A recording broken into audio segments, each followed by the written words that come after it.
Alrighty, everybody. So we're back for Collide 747 Bible studies. This week we're going to be going over Psalm 95. Last week it was Psalm 75. This week, Psalm 95. So let's get started. I'm going to read through the whole passage first, and then we'll go back through and break it down.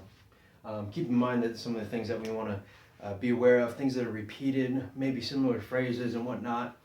And then also in this passage, one thing I want you to keep in mind is just Old Testament imagery, Old Testament stories. And just keep that in mind. Egypt, the Exodus, kind of keep those things in mind and see if anything pops up and you go, oh, this reminds me of that story. Let's get started. So, come, let us sing for joy to the Lord. Let us shout aloud to the rock of our salvation. Let us come before him with thanksgiving and extol him with music and song. For the Lord is the great God, the great King above all gods. In his hands are the depths of the earth, and the mountain peaks belong to him. Verse 5, the sea is his, for he made it, and his hands formed the dry land. Verse 6, come, let us bow down and worship. Let us kneel before the Lord our Maker, for he is our God, and we are the people of his pasture, the flock under his care. Today, if only you would hear his voice, do not harden your hearts as you did at Meribah, as you did that day at Massah in the wilderness, where your ancestors tested me. They tried me, though they had seen what I did. For 40 years I was angry with that generation. I said, they are a people whose hearts go astray, and they have not known my ways. So I declared on oath in my anger, they shall never enter my rest. So what you see in purple, obviously, is the psalm itself. What you see in red is just a bunch of markings that I came up with. For you as Bible study leaders, it should become a regular practice that as you go through, start coming up with your own marks. Circles, don't just go through and circle everything. Circle similar ideas, dots that connect. If you use an underline, make sure that it's dots that connect. Triangles, arrows, brackets. There's a whole list of things. If you have highlighters, different colors, they connect, and that's what I've tried to do here in my time for observation. So let's start at the beginning. If you can see here, I have this set aside in its own what I call bookends, and so this stands together, and then there's another part here. It's this last part also stands together, and this middle part really becomes the focal point with us driving together at this point. So let's start here. Just keep in mind that I'm going to take this section together. Come, let us. And as soon as we get to the second and third words for this passage, we see let us. And if you remember as we read through the first time, we hear that quite often. Let us, let us, let us. And we come all the way over here. Let us, let us. And if you're reading along, there is a progression. You really have to dig in a little bit to see this. But when it says, come, let us sing for joy, there's this idea that we're walking, that we're being drawn into something. You can't really do that if you're lying down, or if you're sitting, or if you're laying in bed. And then once again, we come here and it says, let us shout aloud. And you can think about somebody that shouts aloud, right? We don't just go, hey, like we stand up tall, we get big in our chest, we get our hands up. And so now we're standing strong. And he's saying, let us shout aloud to the rock of our salvation. And then it changes. We still see this idea that we're coming. He says, let us come before him. Let us come before. And now there's this imagery of more. Take more so the imagery of a king's court. You come before a king, but you also come before a judge. Interesting thought, but there's reverence for sure. There's reverence.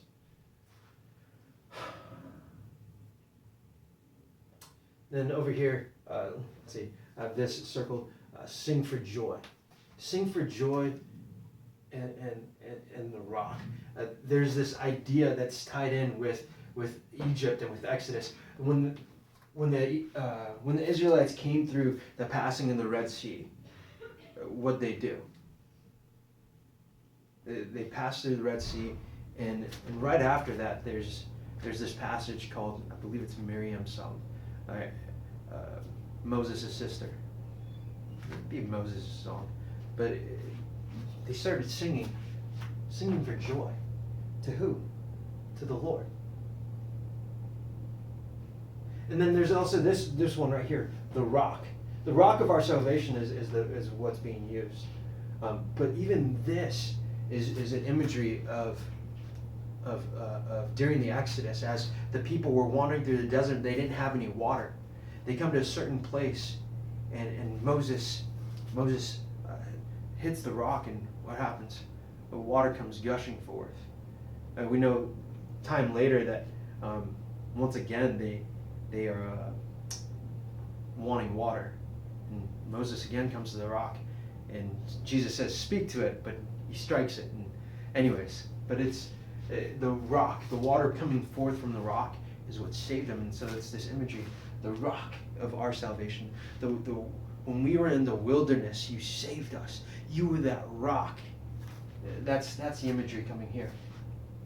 And then once again, we come back to that phrase, let us what? Let us come before him with thanksgiving and extol him with music and song. You see what I think is going on here is we see a transition not just of action, but also of time. That they're coming to a place where they have the tabernacle, where they have a place of meeting where they can come before him. There's a physical place, and they can come to him with thanksgiving for what he's done, and to sing to him. So moving on, and we see this in verse 3. For the Lord is the great God, the great King above all gods. Now, if you're monotheistic like I am, we believe in one God. And yet this verse seems to allude, in some sense, that there's more than one God, and that God is the king over all of them. Right? No. See, when we look at, when we understand where the context of this psalm is coming from, really from the escape from Egypt, from the Exodus, to the approaching to the promised land, right? What we see is we know Egypt had many gods. And the Israelites had one.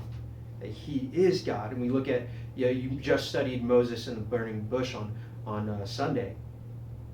He says, I am that I am. That he is above all else.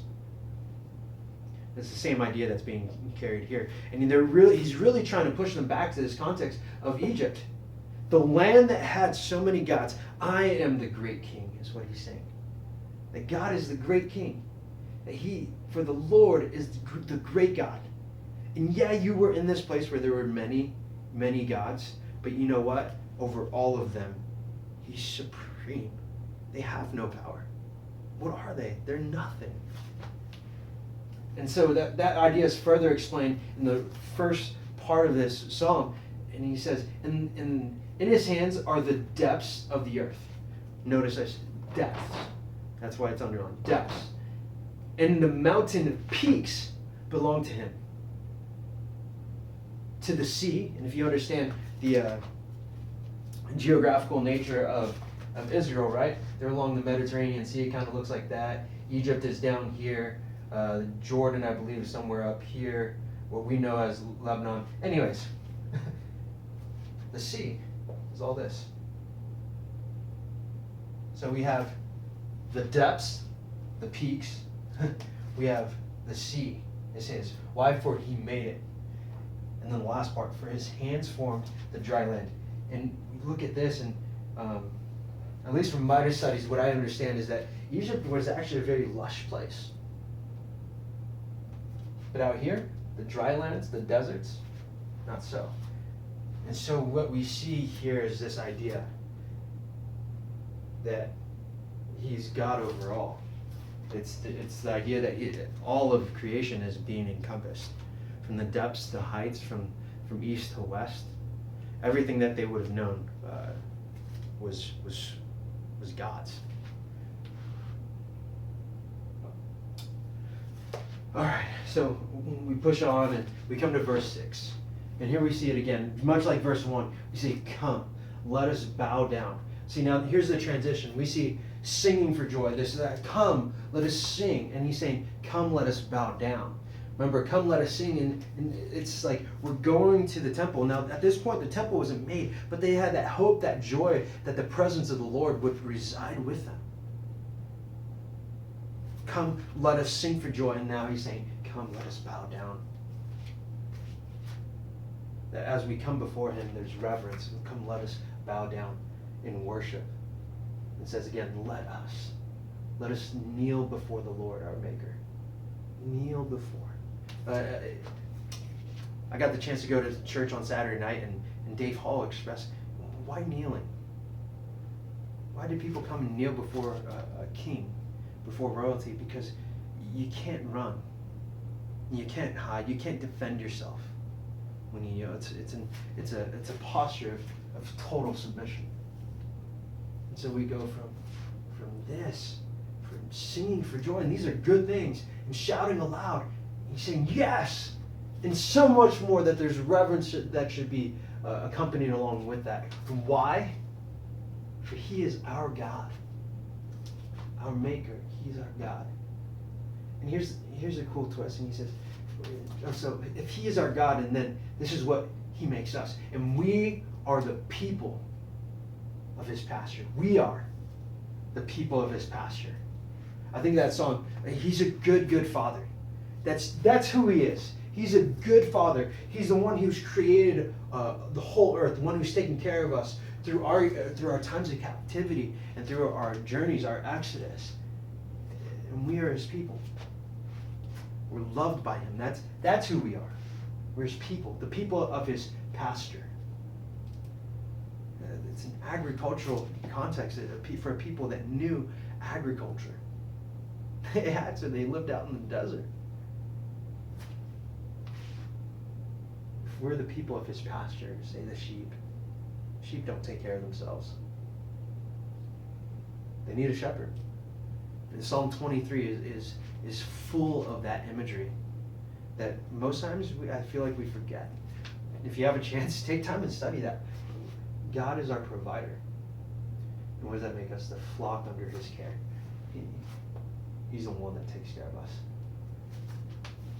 Now we get into that second half, and this is in brackets. And for me, I'm very complex. It's in reverse brackets because it's in response to what was before. It really brings out this idea of seeing, changing into hearing. We can see these things. The depths of the earth, the peaks of the mountains, the sea, the land. We can see those things. And we come to hear, and it changes. It goes from seeing to hearing. When he says, today, if only you would, what does it say? Hear. If only you would hear his voice. This first part is yes, it's text, but somebody's telling us, they're giving us word pictures. Here, we're getting a story to hear. Today, if only you would hear his voice. And what does he say? And this is an Old Testament reference. Do not harden your hearts as you did at Meribah, as you did that day at Massah in the wilderness. I put questions marks next to these two because I remember this idea of hardening hearts. But I take it back all the way to Kadesh, right before they were coming into the promised land the first time around. And what do? They send out the spies, they come back and they say, 10 spies give a bad report, only 2 give a good report. Joshua and Caleb. And people vote and they say no. That wasn't Meribah and that wasn't Massah, that was Kadesh. So there's a different thing going on here. Slightly different. Meribah and Massah I thought were 2 different places, but they're not. They're one single event. The place is called Meribah and Massah, and it's the place where the rock that poured forth water in the middle of the desert gave water to the Israelites. The first time they were thankful, but the second time, actually both times, they were really just whining and complaining. And what does God have to say about that? Do not harden your hearts as you did at Meribah, as you did that day at Massah in the wilderness, right? They had become where your ancestors tested me. They tried me, though they had seen what I did. We get that imagery all the way back just before, just after they cross over the Red Sea, right? People are wanting to go back to Egypt, though they had seen what he did. There was a spirit of complaining, of discontent, of God, I don't want to hear what you have to say. And here's the verse, Exodus 17:7. And he called the place Massah and Meribah. Massah means testing, and Meribah means quarreling. Because the Israelites quarreled, and because they tested the Lord, saying, is the Lord among us or not?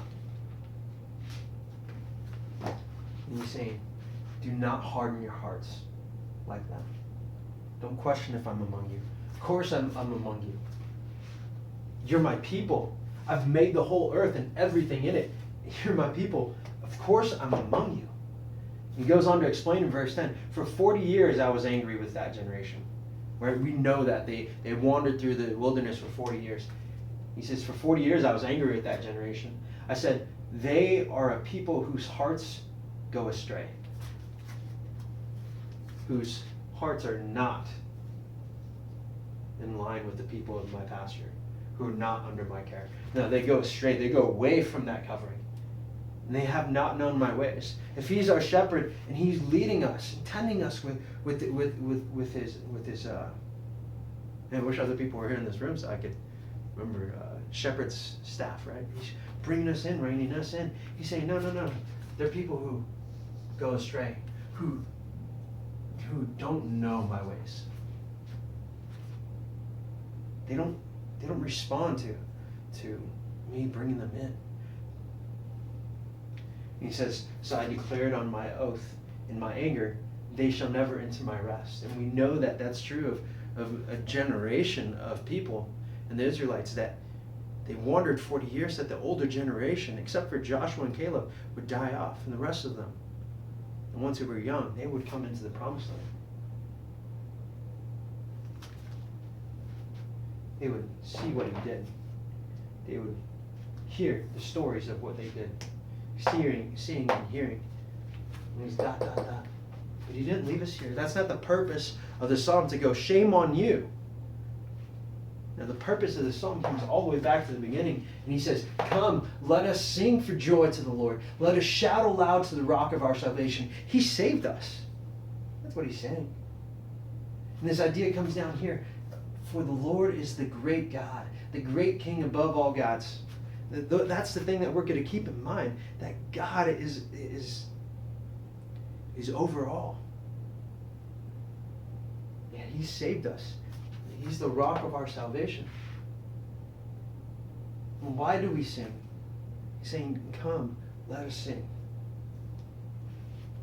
So that we don't harden our hearts.